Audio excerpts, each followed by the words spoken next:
Ali Müslüman doğanlar, ey hacıdadeler,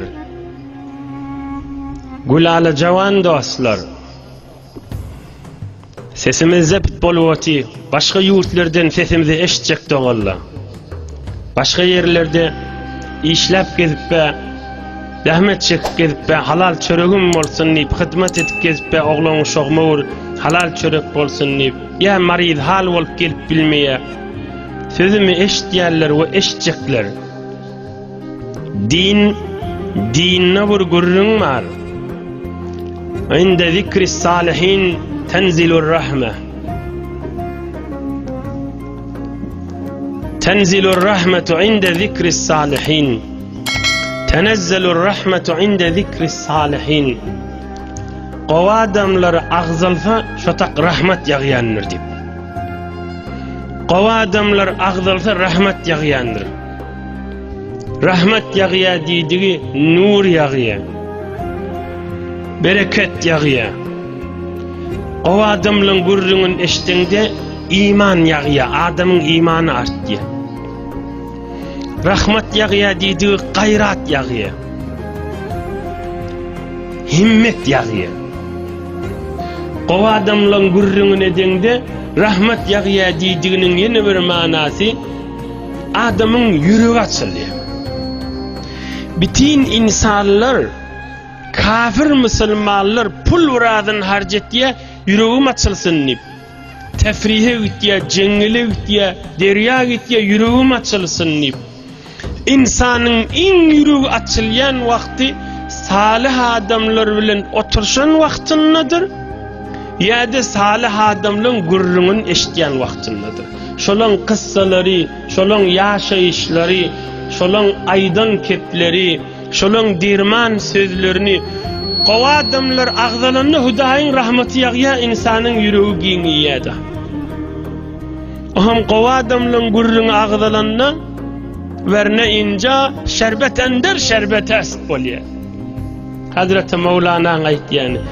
Verne inca şerbet ender şerbet est bolye. O mübarek celese şerbet üstüne şerbet bolye. Şerbet yani suyucu, yokumlu, suya koşup mesela bal bilen, ablimu bilen, leymunun suyu bilen koşanda şerbet bolye. Şunu tahamletip becerilse verne inca şerbetende şerbet est. O adamların da gurrunu ağzalsa üstüne şerbettir şu gurrun deyiptir. Adamı yokup ruhuna var ya deydi. Ey gülyalı cemaatler, 10. qarında 400-500 yıl münnadal bir büyük alim geçiptir. Peygamberimizin sözünü kan zahmet çeken alim Hazreti Şemsuddin onun adı. Şoň bir sözü var. Yeni 35 dakika vaktim var. 35 dakikada fakat şun sözünü okuysam da olacak da. 5 kelime kepa. Şun bir aydan sözü var. Yönü öwürläp şunu okuysak da olacak da. Hanname deyiptir. Wal iştigalu bi neşri akhbaril akhyar walaw bi tawarikh min alamati saadeti darayn. O adamların gurrunun ağzamak, o adamların gurrunun ağlayan adam, o adamların gurrunun dinleyen adam, hamanı fakat tarih formada olsa, şeyle olttur. Hatta içinin derslerini eşitmese de, o adamların tarihini gurrun edilse, iki dünya gönünceginin alamatıdır şoň deyipdir. O adamların gurrun ağzalan meclisseki adamlar, acap, kadim o adamların gurrun aydılya ha deyilyen yerde, şu iki dünya ve ahir gönünceg adamın alamatıdır deyipdir. Ne beyli bu olukon kep? Ne gatqav kep bikep? Yine bir bar aydayn manasını, Allah'ın dostlarının gurrun edilse, şonu neşredilse, yayredilse, neşicilik minberlerde aydılıp, oňa zept bolanny eşitdirip, dostun elinden tutup, dostum gel seni dinle şu gowa adamlary. Inni şehefte, inni kehefte inşallah enemiz Hatice'den biz gurrun edecek da. Enemiz Hatice'nin gurrunu neştersin. Enemiz Hatice'nin yanına oturan yağlı olarsın. O adamla bilen geden yağlı olur. Bir dünyanın başarıylığını, bir alavur beriverlikte insanlar akıllan çaşırıp bariye. Bir ömrün bir guşesi o adamın gurrunun eşitip gel, can olsun gelin. Men hemen de ayı diyen. Bir neferi eşittirip bilseniz eşittirin. Hasta inde meylek ağdalacak. Mübarek gurrunlar. Bel yurca israfuhum lil muqassir el-zakir lehum biş-şefa'a. Yani alim näme diye. Umidi diyesiye şu gowa adamları ağdayan adamı kıyamatda şolar elinden tutacak diye. Näme bolmalyny aňyrdy. Bel yurca israfuhum lil muqassir el-zakir lehum biş-şefa'a. Peygamberimizin 5 yıl yaşayışını ayttık. Şondan neveyle gowa adamlaryň gurrunlary geçti. Sahabalyň büyük din gayrat adamlaryň gurrunlary geçti. Şolary agdalsa bir meclisse, şolary dinlenip beýmany versene diýişseler, kıyamatda şolaryň elinden tutjak diýipdir. Gowyny çekýänler.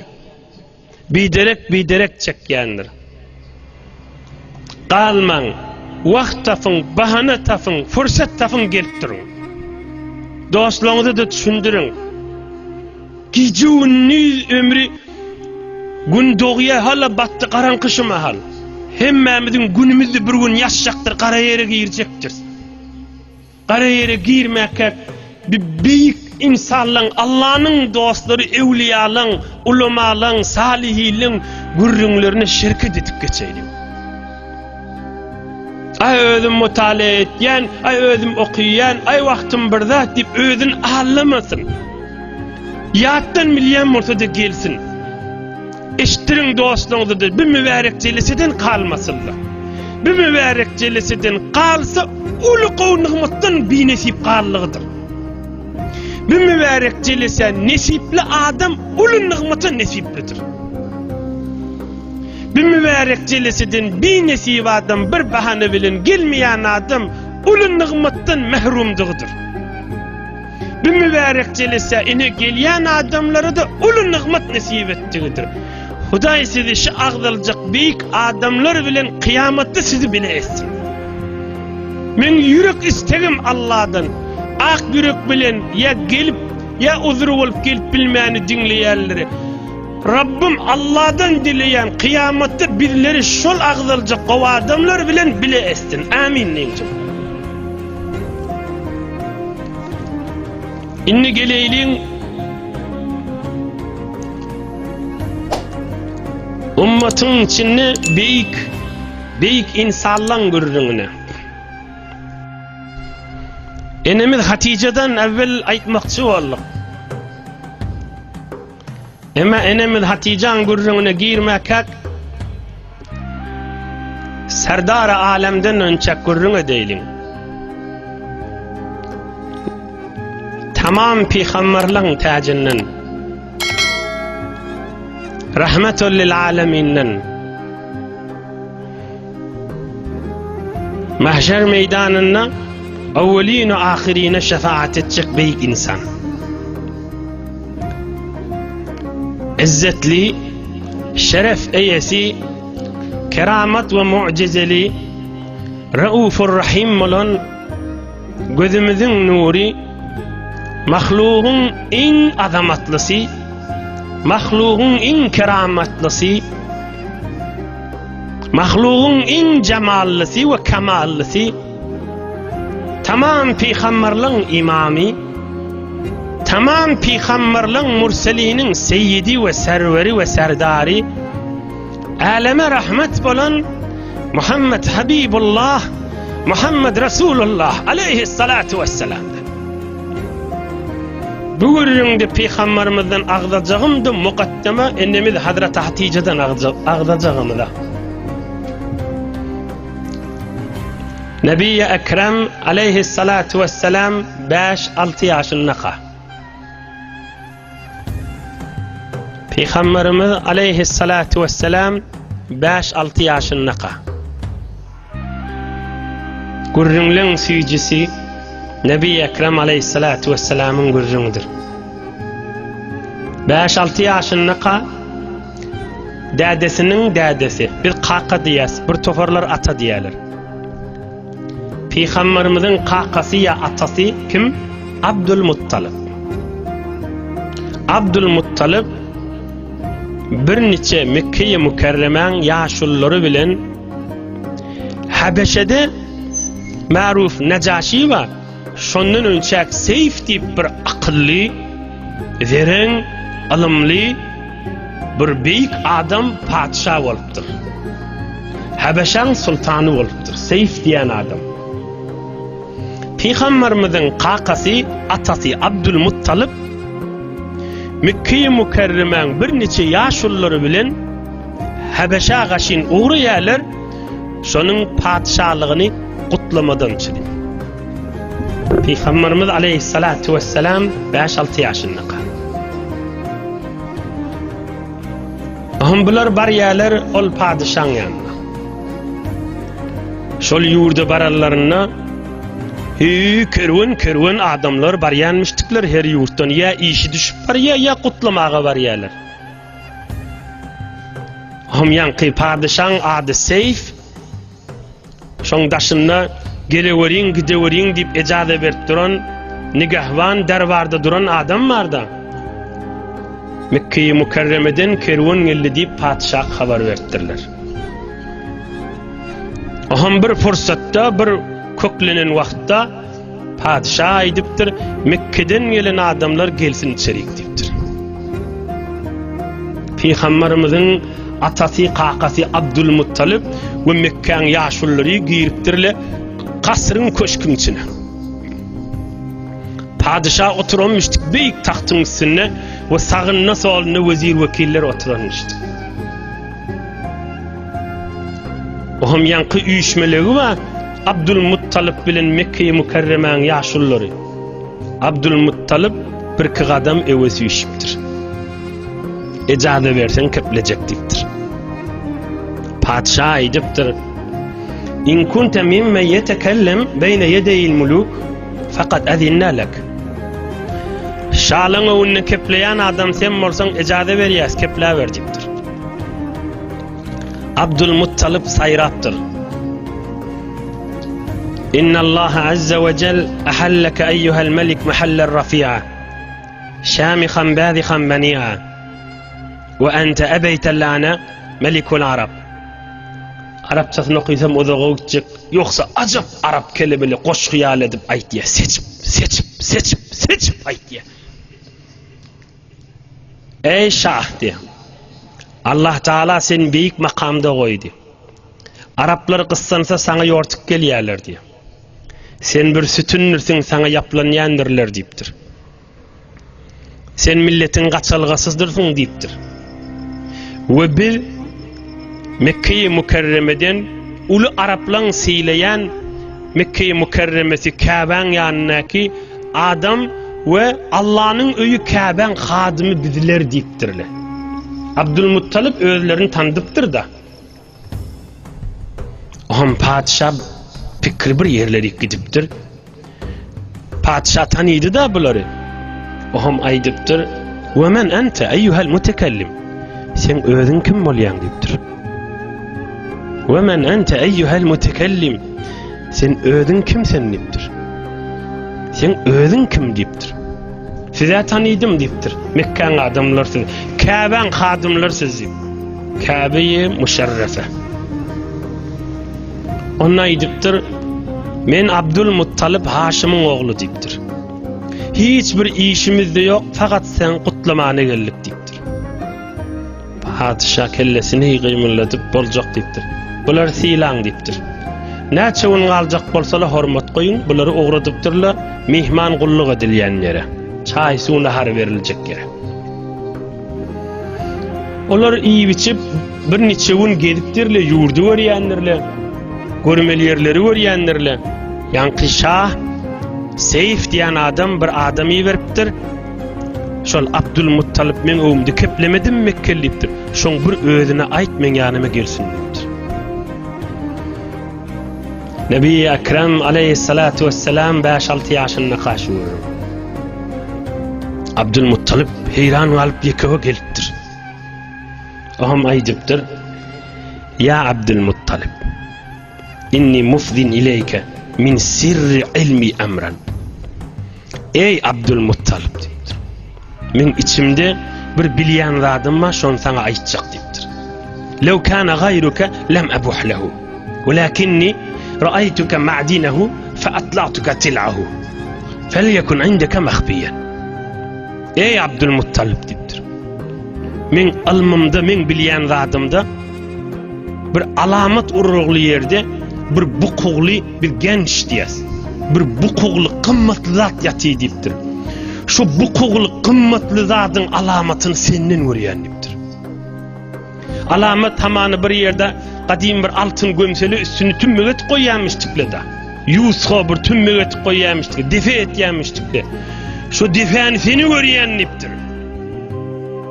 Sen öýüňde bir bukugly ýatan bir kymmatly zat bar diýipdir. Abdülmuttalip heyran galypdyr, "Näme diýär?" diýipdir. "Men bilişimden sen öýüňde ölü diriň awrey bar diýipdir. Kıyamete çeli izzetiniz var diýipdir." Abdülmuttalip aýdypdyr: "Ey sultan, sen näme diýäň? Düşünemek" diýipdir. Abdülmuttalip aýdypdyr: "Ýok, şah aýdypdyr, Seyf." "Ey Abdülmuttalip" diýipdir. "İza wulida bi Tihama gulamun beyne katifayhi Şama, kanat lahu al-imama ve lakum bihi az-za'ama ila yawm al-qiyamah.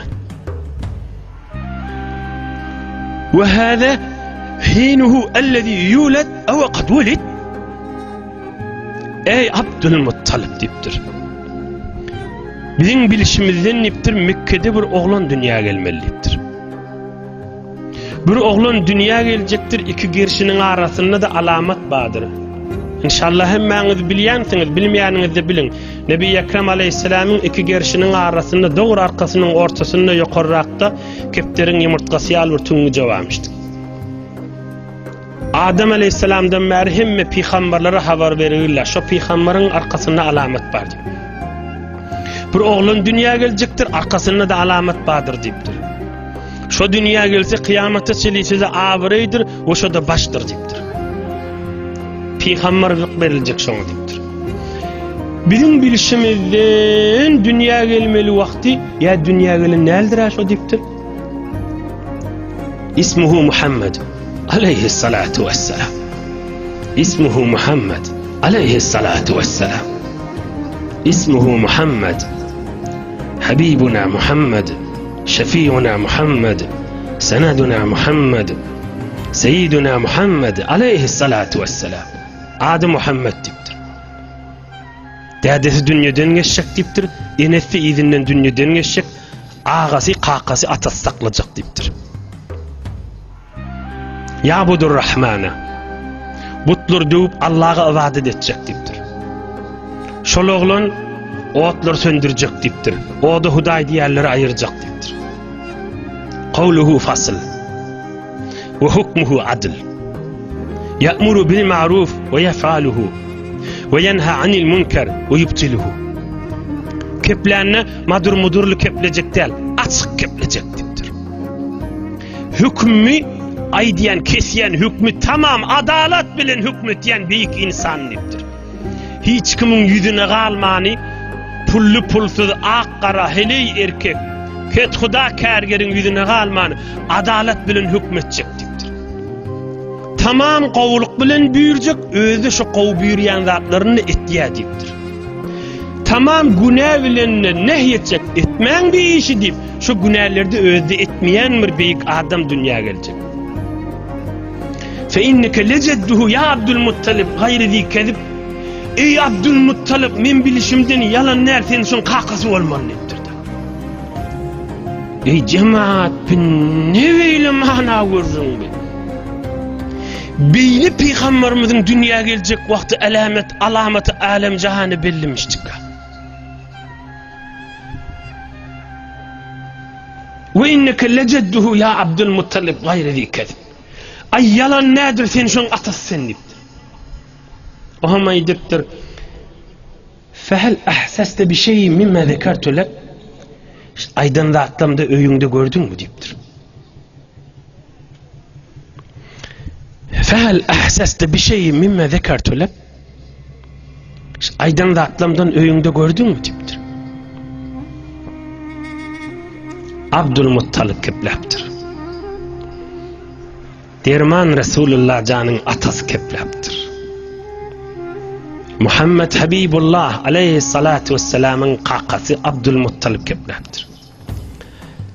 Naam eyyuhel melik. Hava gördüm diptir. Men bir oğlum var diptir. Oğlum badi Abdullah adı diptir. Onu bir qavden anı cüftledim. Amine adı. Şolardan bir oğul dünyaya geldi. Adına Muhammed taktım diptir. Aleyhissalatu vesselam. Aleyhi azka salavati ve teslimati ve tahiyyat. Aleyhi ecmelu salavati ve teslimati ve tahiyyat. Aleyhi ekmelu salavati ve teslimati ve tahiyyat. Dedese dünyadan geçti. Sonra eneste dünyadan geçti. Ağız saklı yaşmal Ebu Talib diptir. Padişah ediptir. Fahfazhu vahzer aleyhi minel yahud. Qaim sakla diptir. Ulu düşmanı cehütler Yahudilerdir diptir. Ulu düşmanı Yahudilerdir diptir. Qaim sakla diptir. Ve inni ecidu fil kitabin natiq vel ilmi sabiq enne Yesrib istihkam emri. Bizim almamızda şuna çeliği var diptir. Şol peygamber ululanına Medine'li şuna arka olacak diptir. O yaşayacak yer bir neçe yaştan sonra Medine'ye Münevvere'ye varacak. Inni onlar Yesrib diyede. Ve şu Medine'de de dünyadan geçecek mübarek kabri de şu Medine'de olacak diptir. Ey Abdülmuttalib inni kiyille gel şuna haberini bana ver diptir. Oham yank padişah Euro nekler aydıptır. Kımmatlı zatlardan şu Mekkelilere soğuk verin diptir. Abdülmuttalib'e 10 adamın soğukadını verin diptir. Yola salın diptir. Nebi Ekrem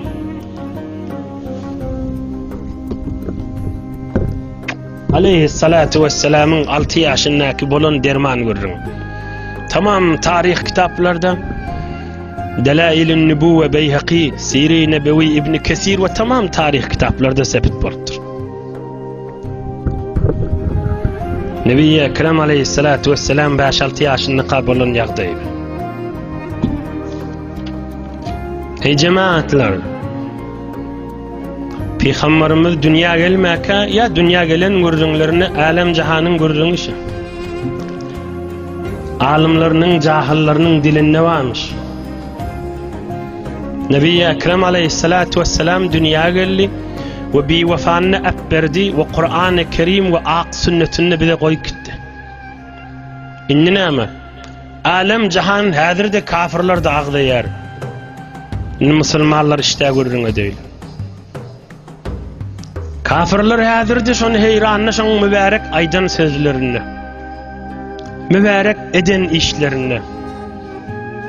Mübarek yaşayışına. Allah'ın rahmetinden bir nesip bir cedil adamsı olmasa dünya alem boynalıqlı eden işleri, aydan kepleri ve yaşayışı tamamen nur ve rahmettir. Ve salim akla kök gelen, hikmet ve ilme beraber gelen, hikmet ve ilmge beraber gelen, boynalmasın çaren yok yağdaydığını alem cahan bilip hadireçeli ağdalı vati. Oğlum bizim Müslümanlar, ey sözümü eşitiyerler, eşmahal oturarlar ve sonra zept bultu eşitecekler. Bir bahane bilen zol Nebi Ekrem ağzan öydü. Siz ağzamalı, biz ağzamalı peygamberimizi öymüzde. Müslümanlığın öyünü nem deyip ağzalmalılar Nebi Ekrem aleyhissalatu vesselam. Müslümanlığın öyünü nem deyip ağzalmalılar. Bir erheleyin arasında nem deyip Nebi Ekrem aleyhisselam ağzalmalılar. Bir oğul gıydın arasında necire ol ya ağzalmalılar. Bir iki doğunun arasında günü bir gaytar nem deyip ağzalmalılar. Bir iki hamkar bir tükenli oturan, bir satyan allayan nem deyip Müslümanlığın öylerini ağzalmalılar. Necire ağzaylı biz akuncan. Biz akun ne ki bir bilemizak, biliyes bilen kovduğunu. İnşallah bunun bir misal aydarın. Allah verdiğinden her hefte yadıma düşse, Huday verdiğinden her hefte dayıtacak boların inşallah. Bir sebep, bir rahat, bir yengil yollar ki siz öyünüzde Nebi Ekrem aleyhisselam'a ağzat biliyaniz. Ağzamak berekettir, ağzamak rahmettir, ağzamak nurdur. Ey cemaat kıyametimize nurdur. Ey cemaat dünyamıza nurdur. Ey cemaat yaşayışımıza nurdur. Ey cemaat kalbimize nurdur. Bizim asmanımıza nurdur. Bizim kabrimize nurdur. Bizim sırat köprüymüze nurdur. Bizim amal namamıza nurdur. Bizim terediğimize nurdur. Ey henüz ömrü tükünmedik fırsatın vardır ha Nebi Ekrem ağlamağa. Ey hadir günü yaşmadık Müslüman.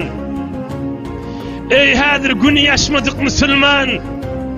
Ey hadir defter bağlanmadık Müslüman.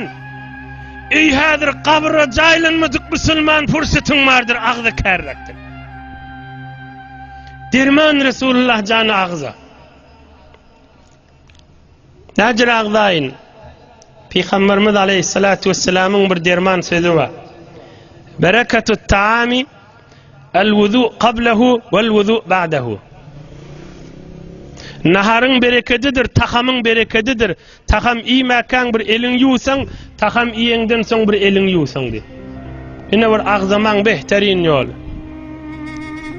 Resulullah canın inne vede sadece Resulullah canın di ya Peygamber canın di ya Muhammed Resulullah canın di qova edip bilen ayt sünneti di ya Peygamberimiz qovur yanmıştık di. Nahardan önçek el yumanı. Nahardan son el yumanı, tahamdan son el yumanı qovur yanmıştık. Hay arasalık da yuvaylindi. Ne taham yiyecek da. Meritçiliklerin köpsi ya tahamdan ya el hafalıktan hafazat ağza barsa belli değil mi ne meritçilik getirecek? Bir ulukan sebep, ulukan bahane öyde günne ağza.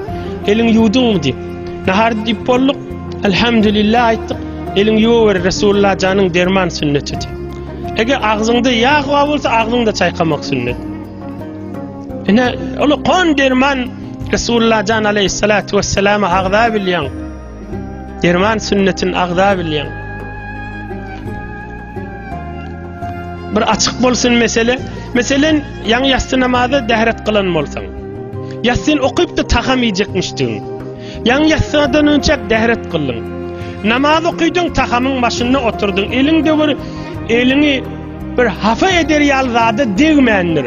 Mınne elin yumak sünnet değil. Ve o düşüneylin açık ilim şeriat.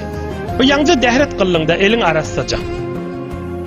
Takamdan son elin yağ değilse takamdan son elin yuvamadı. Emme elin bir zada değiptir. Nahar iymesen o şonne elin. Ya çörek bölecek, bir zat alacak. Ulası el arasında olsa o da belli de el ağza değiyor, ağız burnu değiyor. Elin bir zada değiptir, yan dehret kılan bolsan da elin nahar yiyecek, elin bir yuvamadı. Yok yan täze elin yuup dursun. Ya yan dehret kılıp dursun. Yeni bir yumak onunla sünnet değil. Bu kulli bir şeriat ilmi. Yani giyinlikten aydallarına nahardan önce el yumak sünnet, nahardan sonra el yumak sünnet değil yerde. İnşallah açık bulunur bu ürün. Ve neçe 8 dakika vaktim bahada. Ve neçe de canlı oslam neçe edip bilen ağzasan mutmain bol nurun kän bolar. Näçe hormat bilen agzasaň, mutmain bol asmanlarda hormatyn kän bolar. Hay bu mahal wagt ýanyny da gysga jaýdaýynna. Gözden siz meni şu mahal görtdiňizde ene hamany ýaşyl geyimli selleli. Menden size şu mahal tecelli etýän zat, açylýan zat, görülýän zat ene şu rengim.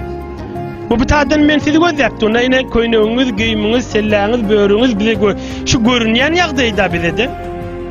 Emma fezai ruhanida din fezasyny asmanlarda şu mahallaha seni meni ferişteler gözlerini bizim niyetimiz, edebimiz daşımıza çıkıp görünüyor.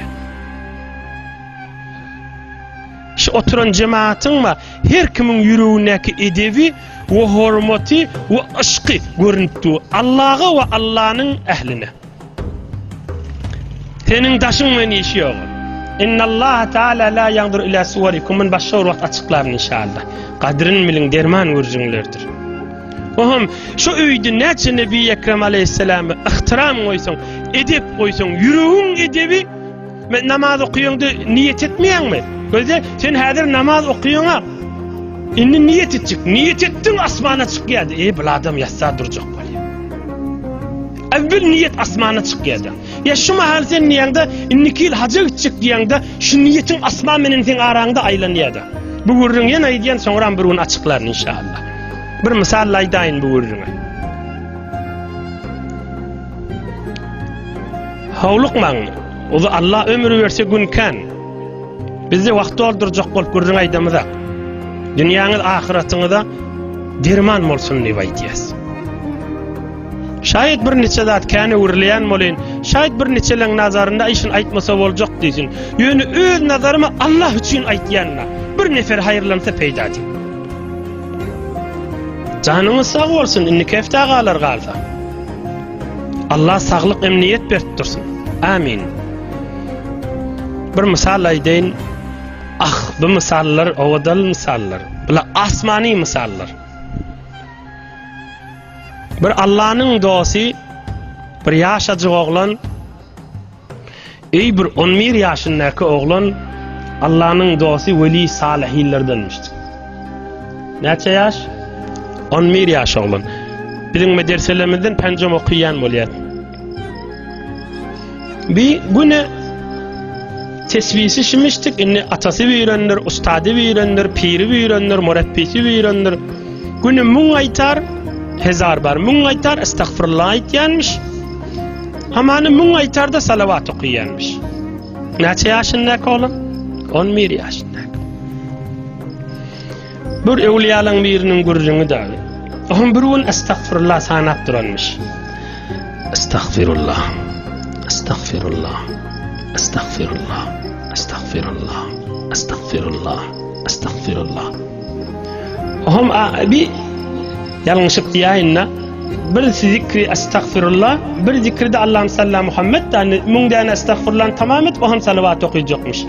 Arasynda Allahümme salli ala Muhammed ve ala ali Muhammed salavat okuyuptur. Estağfirullah sanat bariyaka.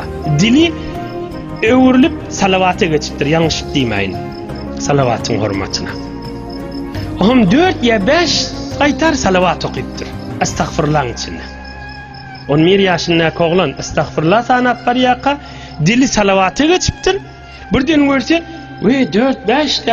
4-5 gaýtar salavat okuyupdur. Ýoksa estağfirullah sanap barýady da. Indi şu tesbihini 4-5 tänen gaýta ýygy gaýdyp estağfirullah diýjek da. Bir öz ýanynyň öz pikirjigi bilen nipdir. Ýöne ýaşy kiçik bolansaň aýtýan, ýoksa uly pikir. Öz pikiri bilen nipdir. Men gaýta başlasam, ýani 4 gaýtary estağfirullah başlasam, salawaty bi hormaty bolar diýip, ýanky 4-5-iň ýygynden estağfirullah diýip gitipdir. Ay şu 4-5 salawat da estağfirullah hesap bolar diýipdir.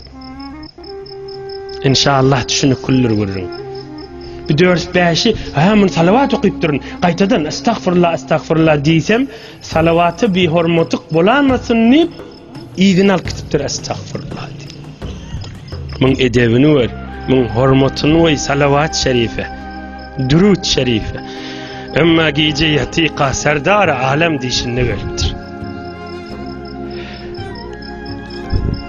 Emma yatika dişinde Nebi-i Ekrem aleyhissalatu vesselam gelipdir.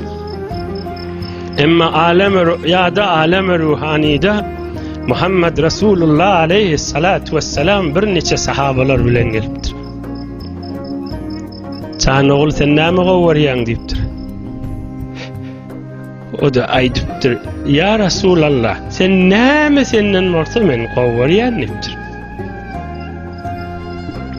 Nebi Ekrem aleyhissalatu vesselam aýdypdyr, ýarlarynyň birine bar diýipdir, süýt getiriň diýipdir. Ýalňyşmaýyn, şaýat içinde ballaba bolsun, bal bilen süýt diýen bolsun, süýt baýany. Süýt getiriň diýipdir. Aham getiripdirler bir gap bilen. Nebi Ekrem Muhammed Resulullah aleyhissalatu vesselam gaby göterip mübarek dodagy bilen şondan sorup ýanky süýtden içipdir. Aham galypdyr gapda. Gel jany olşun çağa diýipdir. Aham bir de alıp bismillah diýip Resulullah janyň mübarek sarkydyndan agzy degen mübarek süýtden içipdir. Oýanypdyr. Oýanypdyr. Olu kon alim adam bolupdyr görse. Hiç ilmden nolly. Erti hücre barıpdyr. Mollala hidaye diýip bir okuyan kitaplary var Salih Haştam Nuhamda. Ustadlar ders berdiren bolmaly.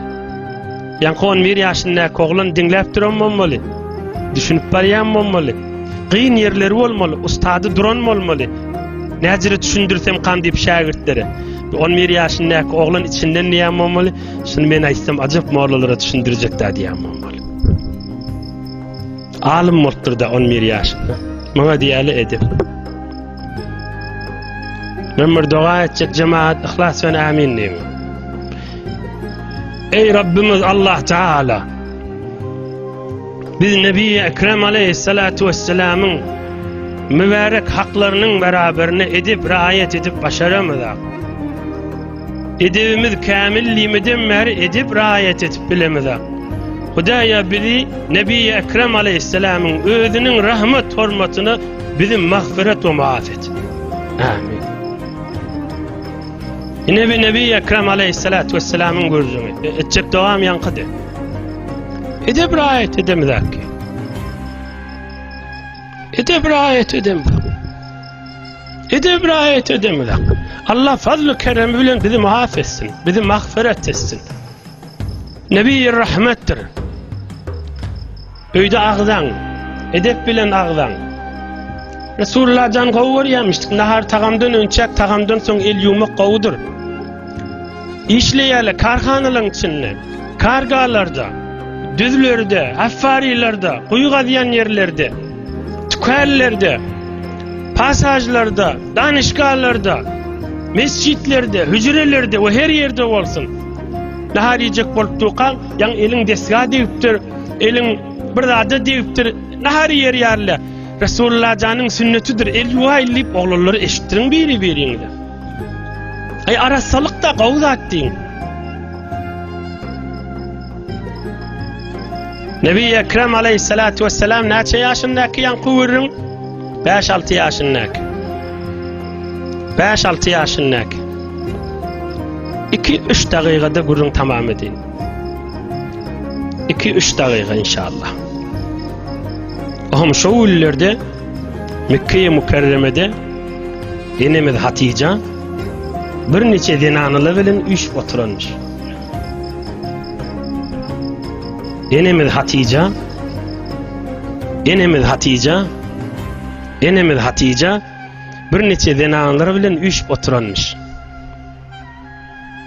Peygamberimiz aleyhissalatu vesselam inni ya 10 ýaşynda, ya mübarek 15 ýaşynda, ya 20 ýaşda ýerden. Zenanylar üç oturanmış Mekkeň zenanylary, bir hoşluk güllerinde. Bir adam aňyrdan gelipdir, zenanylaryň ýakyrragyna barypdyr. Ýakyrrak barany gyýgyrypdyr. Ya nisa Mekke, innehu seyekunu fi beledikunna nebiyyun. فَمَنْ اِسْتَطَاعَ مِنْكُنَّ اَنْ تَكُونَ زَوْجًا لَهُ فَلْتَفَعَلْ. Ey denanalar deyiptir. İşte içkin şu şehirden bir peygamber dünyaya gelecek, bir peygamber dörecek deyiptir. Her kim başarsa şoň denanasy boljak bolsun diýipdir. Fahassabnahu yankı denanlar bidirek kefay dip elini daşalyp git ýok bol birdat.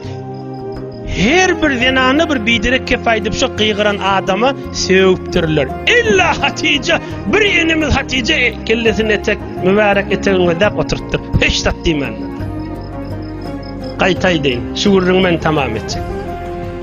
Ham inşallah inni kefte Nebi Ekrem aleyhisselam menen jüftlenişini hytmatyňda ýetirer. Yan kuurun bir mukaddeme walla enemiz Haticeň gurruna. Bir adam gelip Mekkeň denanlary üç tuqa ýygyrypdyr. Ey Mekkeň denanlar diýipdir. Bir peýgamber dörejek ahir zaman peýgamberi rahmetul lil alamin. Şim şäherden Mekke'den dörejek diýipdir. Her kim başarsa şoň denanasy bolsun diýenne ýanky denanlar her kim elini daşalyp belläpdir ýa söwüpdir ýa bidirek kefaýtdir. Git ýok bol birdat, eýir birdat diýipdir. İlla Hatice. Fakat enimiz Hatice mübarek etegiňize oturtdyr zat diýmendir. Allah Taala biziň üstümizde enimiz Haticeň bereketlerinden ýagdyrsın. Allah Taala mahşer meýdanyna gowlar bilen ýoldaş etsin. Hudaý sizi bir mübarek jelese gelýäňiz eneden nogmy pak bolup şadan turup gidediňiz inşallah. Bir alham üç kul huvallahu oqyýylyň ötüne bagş eder. Nebi Ekrem aleyhisselam'a bagş eder. Mahsusan enimiz Haticeň ruhuny bagş eder. Dostluğuňyzy eşitdirin, ýylgynyňyzy eşitdirin. Her ýagdaý bilen eşitdirin. Mübarek jeleseden galmasynlar. Allah'ın dostlarının gurrundan qalmasynlar, uly nigmat nesip etdigidir. Menden eşitdirmek her kim galanı we nesibesi. O